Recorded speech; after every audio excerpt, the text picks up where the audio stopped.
hurts. But when he does, it's effective. Left hand by Manigo. Very good left hand by Manigo. Saved by the bell. Ito nga mga bay, ang laban ng isang veteranong Pinoy na si Jason Manigos. May kartadang 28 wins, 12 losses at 2 tabla. At makakaharap na niya rito ang undefeated ng Japan na si Kakero Mashimo. May kartada naman itong 8 wins at walang talo mga bay. So dito tayo sa round 1. So mas matangkad itong hapon rito mga bay, pero nakatikim nga agad ito ng lambayog mula kay Manigos. Maliit man itong si Manigos rito, pero grabe mga bay, pinapasok niya agad itong depensa ng kalaban na kahit nga undefeated itong hapon dito ay hindi nagiging madali para sa dayuhang fighter na makipagsuntukan dito sa ating pambato dahil talagang masipag rin at nagpe-pressure din itong si Manigos mga bay. Mashimo should be very careful. Ayan nagpapakawala rin ng uppercut si Manigos. Veteran. Manigos immediately going to work. Immediately met Mashimo So nag-aalangan dito itong hapon. the body and then going So gusto man niyang umatake pero binabantayan rin niya yung kanyang yung kanyang depensa dahil makamay rin itong si Jason Manigos. good strategy there by Manigos. Immediately O natatamaan rin doon si Manigos sa ulo. Position uncomfortable as much as possible by Kumakain rin ng suntok itong ating pambato rito. taking the advantage of Mashimo, knowing that he is the taller and the longer fighter. However, Mashimo Malakas tong hapon mga bay. Kasi tumatalbog rin tong ulo ni Manigos pag nadjajab two hooks to the head by Mashimo. Uppercut, sunod-sunod na uppercut mula kay Manigos mga bay. Defense there by Manigos and then he was able to sneak in that Uy, tinamaan si Manigos doon sa mukha. very good offense here by Mashimo. Isang minuto natitira dito sa round 1. Very good uppercut. Ala ka. Kung nalipog mga bay. Nahilo yung hapon doon Shots from Manigos. Another hook. Grabe, round 1 pa lang, palitan agad ng mga malalakas na kombinasyon mga bay. Old man strength, Franco. Kaliot ka ng bodega na suntok mula kay Manigos. Ito na, Ramirez back na itong si Mashimo. Pumapasok sa mukha ni Hindi pa umaalis sa kanto ng lubid itong ating pambato rito mga bay. Inuulan na ng suntok. May 30 seconds pang natira dito sa round 1. Mashimo. He needs to get out of that corner. Pero grabe, Another uppercut. malalim yung mga uppercut na pinapakita dito ni Manigos. Ito na, nabaliktad na nga yung And We're seeing panig dito mga bay. early on in this fight, Si Manigos na naman this yung is a good umatake. strategy for Manigos. At mula nga sa mga mabibigat niya at malulutong na uppercut mga bay at mukhang nahihilo na nga rito itong hapon. May 10 seconds pang natitira dito sa round 1. pushing Mashimo to the limit. Napagod rin si Manigos Mabibigat yung kanyang mga suntok dito Uppercut again. Body shot by Yan, end of round Manigos. 1. Great for Pasok na nga tayo dito sa pangalawang yugto mga bay. Grabe nga yung round 1 na yun. Don't destroy. Puno agad ng aksyon sa palitan ng mga suntok nitong dalawa nating mandirigma. Ito na. Kasi if you are Manigos, Itong Japanese fighter na si Kakero Mashimo gumagawa ng pagsugod. Pero may dugo na namumuo dito sa ilong ng hapon mga bay. an opportunity. Nosebleed na mula sa suntok ng Pinoy. Double hook from Adla. Manigos. But Mashimo is right there. And Ito na, inuulan uli si moments like Manigos this dito mula sa shows hapon. what a fighter is made of. How he deals with Alak adversity. ka. Absolutely. The veteran Ito yung klase ng boxer na hindi boring tignan mga bayo. definitely take the punishment. Oh, ang tibay ng mukha. His offense. And the big question Oh, here, Franco, nakakatama rin mga bay. how- Maganda how rin much damage lumaban did itong si Manigos Jason Manigos kahit maraming talo. Diba? And Kung ano yung magiging long-term Ala. effect nun. Kasi That's right. this is going to be for 8 rounds. Uppercut. but Kakeru is hanging on in there. And Hindi rin still kumpiyansa fighting itong toe-to-toe hapon against, kasi Manigos. I don't know if natikman na that's niya a good yung mga strategy. lambayog ni Manigos There you go. Manigos is very Tika na siya dun sa round 1. powerful with those counter Ala, shots. grabe oh.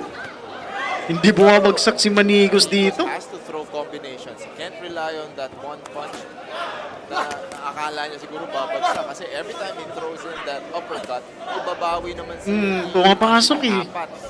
But he can't Yung be mga left hook ni careless. Manigos pumapasok mga bay. He can't be too careful as Hindi nakikita nitong hapon yung mga suntok ng ating pambato rito. well. Picking up the pace, fighting at mid-range. Good strategy here by Mashimo. Ayan, dumidistansya itong si Kakero Mashimo. Good right hand by Ala ka, ayun na. Tinamaan muli sa panga itong kalaban. Just Bagamat nakakasuntok pa ito mga bay, pero nagiging drugi siya sa tuwing nakakatama or nakakalusot yung suntok ng Pinoy. All it needs is one punch to change the fight, Franco. Bang, dalawang suntok sa bodega. Tatlo. Good straight to the body. And I think Pinubodega ni Manigos, grabe. in that exchange. But Kakeru comes back with a flurry of his own. 6 on Ang punat naman ng batang to. punches there by Massimo Yan mga bay, 30 seconds dito sa round 1. against the ropes. Taking a breather. Yan, pasandal na sa lubid itong ating pambato, inuulan, pero yun nga, may nakatagong alas pa si Manigos. Sa tuwing inuulan na siya ni Kakero ay ina-uppercut niya ito mga bay Goes attacking the para body. buwagin yung pagsugod nitong kalaban. Uppercut to the face 10 seconds. to get out of the ropes. Final 10 seconds of this round. More than anything, Good body shot by Manigos. mas kailangan ni Manigos yung break na to. Allah. He needs to recover. Yan, end of second The round. round. 2015. Pasok na nga tayo dito sa third round mga bay. So kahit mas dikit yung bakbakan sa second round ay ibibigay ko yun kay Kakero Mashimo mga bay. At yung round 1 para sa Pinoy na si Jason Manigos. So para sa akin mga bay, tabla ang laban na ito. First round for Manigos. 1-1. So dito sa pangatlong yugto, tignan natin kung sino ang makakalamang. How these fighters will perform in the third. Franco So Mashi nilalaro was, muna dito ni Kakero Mashimo itong ating kababayan. courtesy Ginajab-jab of those niya. uppercuts from Manigos. Pero biglang sumusugod itong si Manigos. Pressing the action. Can't allow himself to get pinned against the ropes. And as much as gusto niya makita Ayan, dumidiskarte sa Manigos rito. pwedeng hihintayin niya yung mga suntok na gano'n. Kasi every time Talagang uppercut yung pangunahing combinations, minimum. arsenal ni Manigos rito mga bay sa laban kasi matangkad kung kanyang kalaban ngayon eh. Alo, overhand right, uppercut. Followed up by that vicious uppercut. Saan punat itong kababayan natin? Sa mga uppercut ni Manigos. Good right hand. I think Mashimo got hurt. He is wobbled. Tulusok yung Massimo kanyang is mga wobbled. uppercut dito mga bay. Tignan natin. He needs to press Nahilo more. dito itong si Kakero Mashimo. The action. He needs to capitalize with the momentum shifting to his side. Unlock ka, hindi pa ata nakaka-recover itong hapon dito mga bay. Right at the Patuloy yung pagtulugo ng ilong niya. And body shot by Manigos. Bodega, tira sa tagiliran. Kakeru took it well though. Maraming suntok itong si Kakero Mashimo itong hapon mga bay. Pero parang Leading the third wala round masyadong now, lakas. and, Manigos has Iba been yung putting in suntok work. ni And, Jason Manigos eh. Let's see if May hatak Kakeru eh. can Ayan, oh. show up and counter. Yung those sa hapon attacks. parang ano lang, Kasi basta Manigos makasuntok is lang, target shooter makagawa at ng this point. puntos. And Pero hindi ko pa nakikita yung power punch niya. left in this round. Bang, uppercut, tumama, talbog ang ulo ng hapon. Ano? I think Allah, 1, 2, Kakeru 3, needs to 5, box 6. from the outside. That's his advantage. Inuulan, nilalamok din talaga ng suntok dito ang ating kababayan. But Manigos is Huwag naman sana niyang hayaang suntukin siya ng ganun very karami. ready to the Kasi kalaunan mga bay, bibigay rin yung katawan ng ating Kakeru. pambato eh, pag ganun eh. Good head movement there by Manigos. Was able to capitalize. So yun lang nakikita ko rito sa ating pambato, napapabayaan niya yung kanyang depensa. More combinations. Pero yung opensa niya mga bay, maganda rin. Good short right hand. Ay, yung uppercut. Hindi ka niya. Kakeru is in good Pag yun condition. nakalusot, talbog showing na that naman he's still ulo very itong systematic. hapon.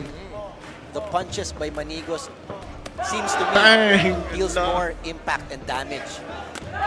Bang! Overhand right by Ala, like that. nahihilo na itong kalaban eh. Hindi na rin nakakadepensa eh. Brawling talaga yung ano din niya. Another good left hand there. Yung style ng pagkikidigma. Out and he's on Nasa the round 4 na tayo ng now. bakbakan. Halfway mark, ladies and gentlemen. This is So far mga bay, bibigay ko yung nakaraang yugto kay Manigos. So 2-1 na tayo ngayon. Hikari Gym, Japan. So fourth round. Good Ito. combination from Kakeru. Ganun pa rin yung facing ng But kanilang mga Manigos, jabs. the veteran that is, took it very well. Pagkamat parang nag-iipon ng hangin itong hapon rito. Attacks to So, si Manigos. the head. And he got caught there. This is a Napuruhan doon si Manigos mga bay. Ito na nga, nakasandal sa lubid ang ating kababayan. Inuulan ang kaliwag ka ng suntok mula sa hapon. Pero open ang depensa nitong kalaban mga bay. At nakakapasok yung mga counter attack ni Jason Manigos. Now it's his turn. At heto nga, What a fight. Parang ang daming pinatong suntok ni Ah, Massimo dun. No? napatigil itong hapon rito. Manigos needs to capitalize. still seeing blood drip down on the nose of Takeru Mashimo. Now they're fighting in the pocket. We need to see more of those uppercuts. Good hook to the head by Manigos. Grabe, risbakan talaga. What a great test for Kakeru. Ito, pasandal muli si Manigos mga bay. Inuulan muli ni Takeru Mashimo. Uppercut. Devastating. Courtesy of Jason Kane Manigos. Humihina na rin yung tuhod ng ating kababayan Good Rio. combination by Manigos. Tag. I think Kakeru is hurt. Uppercut, bodega. He's not answering right Bang! now. Throwing Wala everything. sumuntok eh. Ano, talbog-talbog yung mukha ni Takeru Mashimo. Ito naman, dumugo ulit yung ilong ng hapon mga bay. Japanese fighter to the Ala, pabagsak What a siguro fight, to. John. Manigos is showing the Japanese fighter Grabe, bilib what a ako dito veteran sa is. And with that boxer old natin. man strength, he is not backing down. Manigos in the corner. Wala, para nang lasing itong hapon dito mga bay. Setting up that uppercut in the middle. Kakeru needs to do Inuulan something muli big si here to Manigos shift the dito ng momentum mga in his jab favor mula because kay Takeru Manigos is having Mashimo. his day. Takot na rin sumugod itong si Approaching the Takeru third dito mga bay. this round. Para makakounter muli siya ni Manigos. Punches from Takeru. 30 seconds dito sa round 4. Very good uppercut again in the middle for Manigos.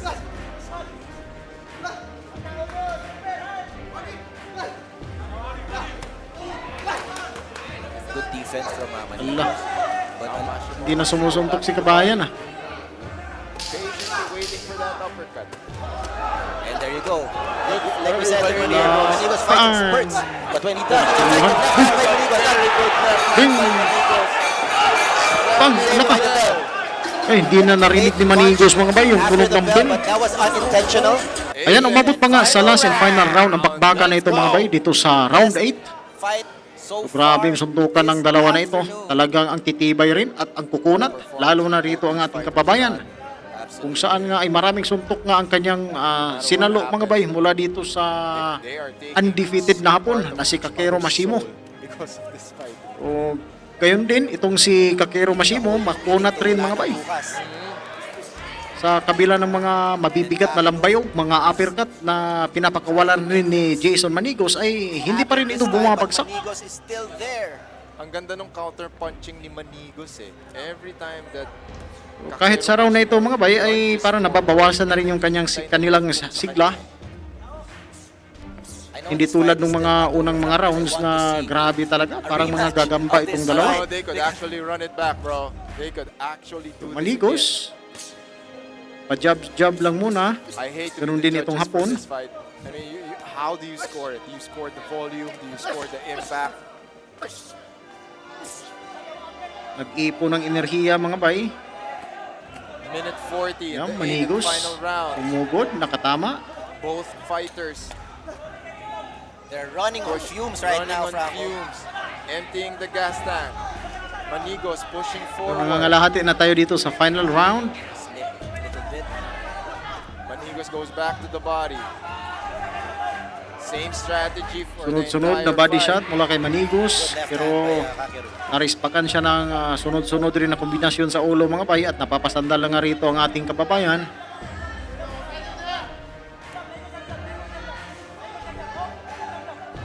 A minute to go in this final round. What an onslaught from both these fighters. However, Ala, Good left hihina hand na rin by, si Manigos dito. getting better of the exchanges. Ngayon si Manigos medyo nag-aabang, naghihintay tapos babato ng malakas. Hinihingal lang ang ating kababayan mga bay. Favors Kakeru, pero yung impact. Impact favors Manigos. That's right. 40 seconds dito sa final Manigos is round. hyped up right now. Ay, one to combination mula sa hapon. 3-4. Kakeru. Manigos said, let's go. Suntok sa hangin na lang nagagawa dito ng ating kababayan. Peng, uppercut, Another tumama. uppercut to the face by Manigos. Final 20 seconds. Last 20 seconds. What these fighters will do. Good right Uy, hand. pumasok hand yung there kanang by suntok Good ni right hand Manigos. again by Manigos. He's Uppercut. spamming with that right hand and it's hitting the Last mark. 10 seconds. 10 seconds left. seconds. Who wants it more? Good shots there. Another right hand by Manigos. What a fight! End of the round mga bay. Ayan, tignan natin mga bay kung sino yung panalo dito sa laban. Hintayin natin yung scorecard ng mga horado. Boxing just concluded. Let's go to the scorecards. Judge Melto Arong scores about 77-75 for Manigos. Ayun mga bay, isang puntos mula kay Manigos. Judge Romal Imbudo scores about 77-75 Mashimo. Uy, split decision to mga bay. Isang judge din pumuntos kay Rolando Mendoza Mashimo. scores about 78-74 for your winner. By split. Decision. Jason! Wow! Woo! Congrats mga bay, panalo tayo rito sa bakbakan. Ayan na, panalo si Jason Manigos mga bay. Daghang salamat mga bay, hanggang sa dulo, hindi pa rin kayo bumibitaw. Nais ko pong malaman yung reaksyon sa ating video. Nakikoment na lang po sa baba at babasahin po natin yan. Daghang salamat at sa Diyos ang lahat ng papuri.